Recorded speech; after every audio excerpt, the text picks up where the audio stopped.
Right, well, I think we can have a look in this top loader and see how that biscuit firing went.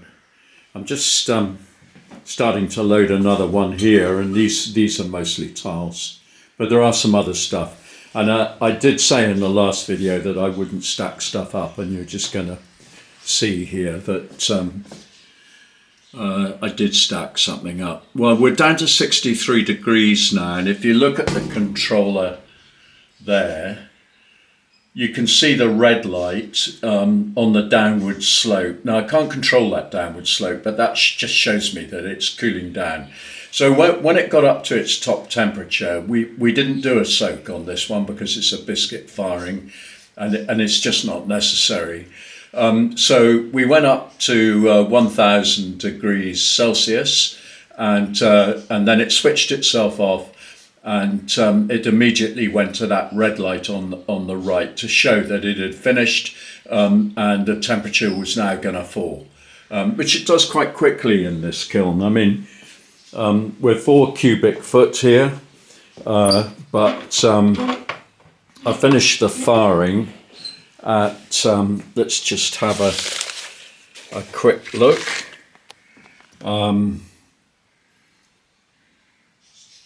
Right, that was the firing cycle. We went 75 degrees an hour up to 620 for reasons that I outlined in the last video. It then went on its second ramp up to 1001, and that's S for soak. We didn't soak it.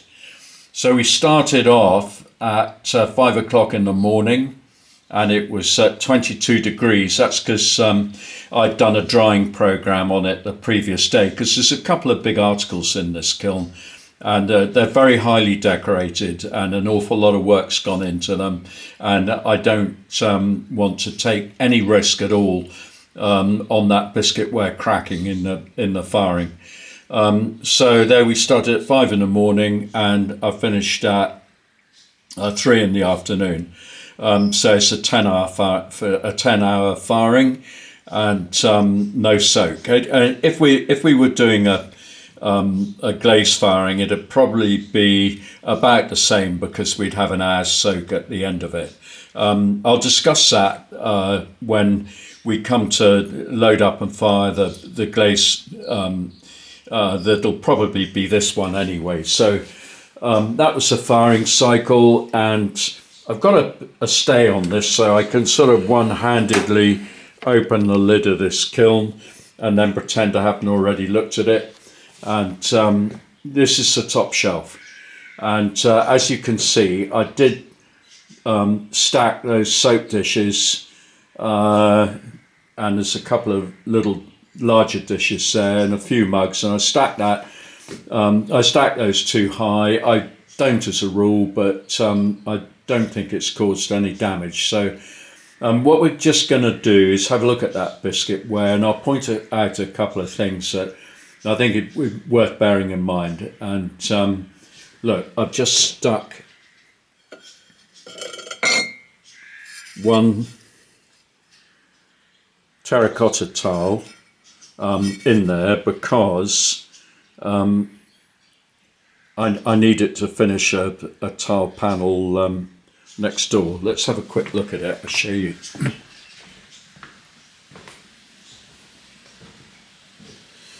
This is there's a hole in this tile panel, and I really like this pattern. It's a lot of work because we have to make a lot of small tiles in order to produce this, but this one here should just fit quite neatly in there, and it sort of does.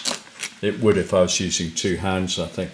Now, actually, that's tiny bit bigger, but it hasn't been glaze fired yet, and that terracotta body will look like this when it's been glazed. So we've got a fox and a hare, and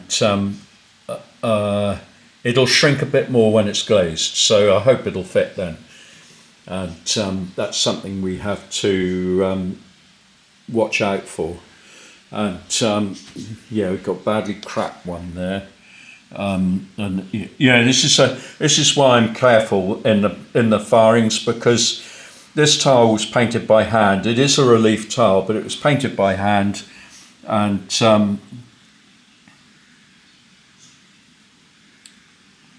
I'm trying to get it into focus, but it doesn't want to focus for me. But you can see that quite a lot of work goes into these, and they're quite high value articles, really. And that one's cracked right down through the middle, so that's completely hopeless. We can't sell that.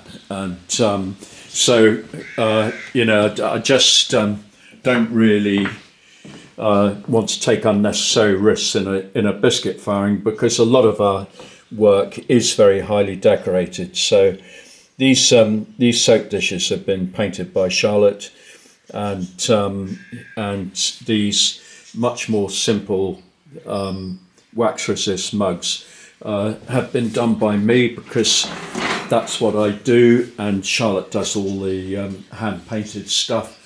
And now I'm just going to show you a couple of things on this, and of course I've forgotten something, and that's a camera tripod, so it's going to be a little bit let's just see if I can I get that one in focus and turn it round a bit.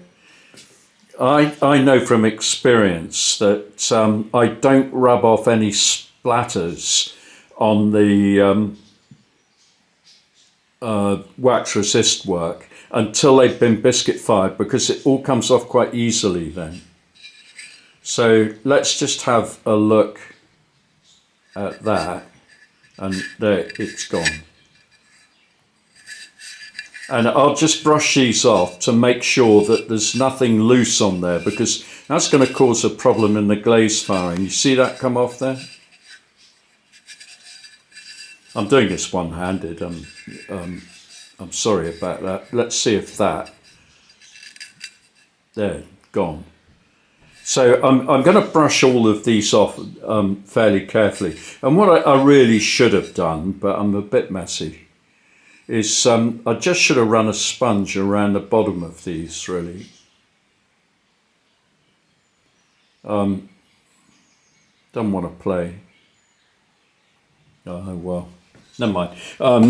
Anyway, it's too late now, because we've turned this rawware into pottery, but it's got to be glazed. Okay, so what we've done is we've gone up to 1,000 degrees, and now I'm going to glaze this, and we're going to go on up, put it back in the kiln again, and fire it up to 1,100 degrees, and that'll give us our finished article. And so I'm going to show you that when we get to it, but I just thought you might like to see what the biscuitware looks like, and note really that we've already done a considerable amount of decoration on this. These sort of beigey buff coloured mugs here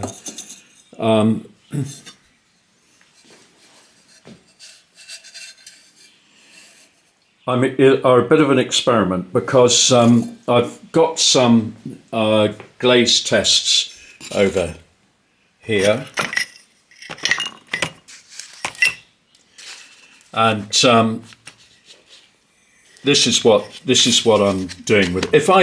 If I just glaze those mugs there, they're actually going to come out that colour. That's the colour of that slip on there. But it's a little bit dull, and of course the clay fire is really white, so it'll be just a sort of rather dull green and white, which isn't desperately exciting. So what I'm going to do is I'm going to put a green glaze over the top of it. So I'm going to transform that into that. But where it's over the slip, the green slip, the green glaze is then going to look like this, and where it's over the white part of the mug, it's going to be a much purer green. So that's going to be interesting to see how that turns out. An alternative one is this one, which is a copper carbonate glaze. That's got a lot of copper. This has got copper oxide in the glaze. That's got copper carbonate in the glaze. It's actually coming out quite a nice sort of aquamarine colour. And I might do one of them like that. Depends.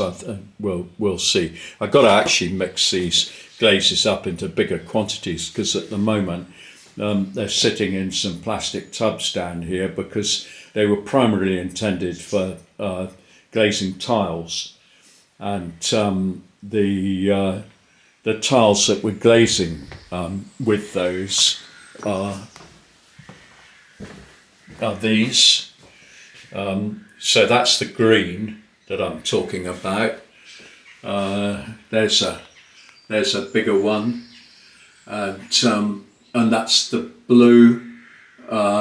So I'm not putting that blue over those blue and white mugs. I'm just putting a completely transparent glaze on it because this is what I'm looking for here.